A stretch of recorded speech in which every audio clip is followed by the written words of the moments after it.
This is Lewis Hart from Into Boxing. Delighted today to join for the first time with Ben Shalom. How are we? Very well. How are you, Lewis? I'm doing good, man. I'm doing good. We're here in Manchester, a perfect venue for a fight card like this. Stacked from top to bottom with homegrown talent. It's just perfect, isn't it?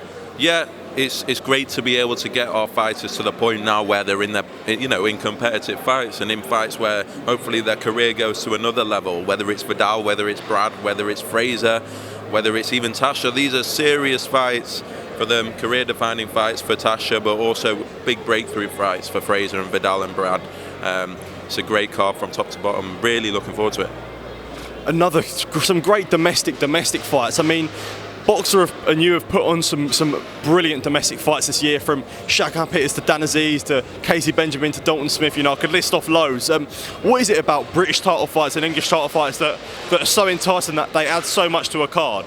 I think it's such a big moment for a fighter. A lot of fighters dream of winning a British title. That's a route for a lot of guys coming in and through the amateurs. That's what their first goal is. And I think there's so much on the line when it's a British title. You know, the winners going up to Europeans and potentially world level, and the guy that loses almost has to come again. So there's just so much on the line, and to get to a British title, you've got to be of a certain level. You've got to have real quality, and we get to see it. And British fans love British fighters, and that's why I think British titles are so popular. And this really is a proper British title. I think it's one of the highest, fourth or fifth highest purse bids for a British title in history, because it's a proper fight, and Dalton's had to come over here and take it, and fair play in Casey as well. So they're both taking a risk here, and it's what we like to see. And it's just perfect, and couldn't be any more fitting to have Ricky Hatton at the top of the bill. Yesterday I was listening to one of your interviews. You talked about your own experiences with him.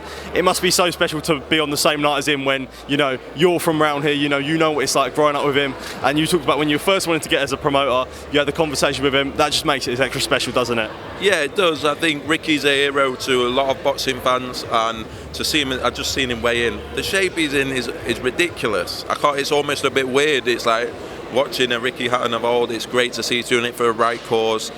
It's exhibitions sometimes get a lot of grief, but this one, I think everyone could see it's a celebration. It's for the right things. It's for one of British boxing's greats, and he's doing it in his hometown at the Manchester Arena. So obviously for me, it's great, and it's great for the city, but it's really good for the fighters as well, because we want them. We want the older generation of boxing fans to buy into the new generation, and Brad Ray and Clark Smith from Manchester get to box in front of a Ricky Hatton Manchester crowd, and that's brilliant.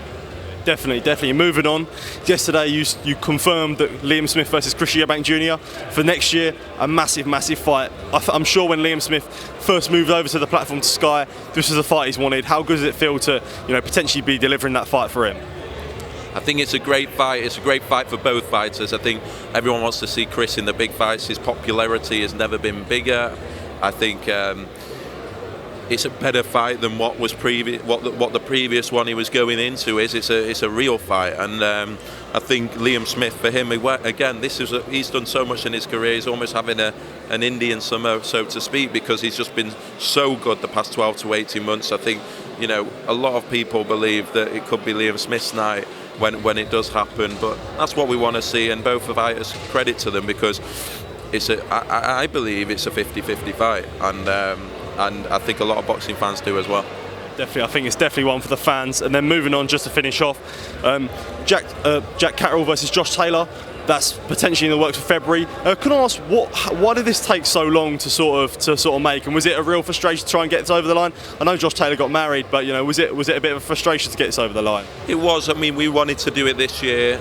We'd have loved to do it this year. I think Josh has also had a change in trainer as well, which has been tricky, and so it's a shame, because we wanted it to happen straight away, but at the same time, Josh had so many options.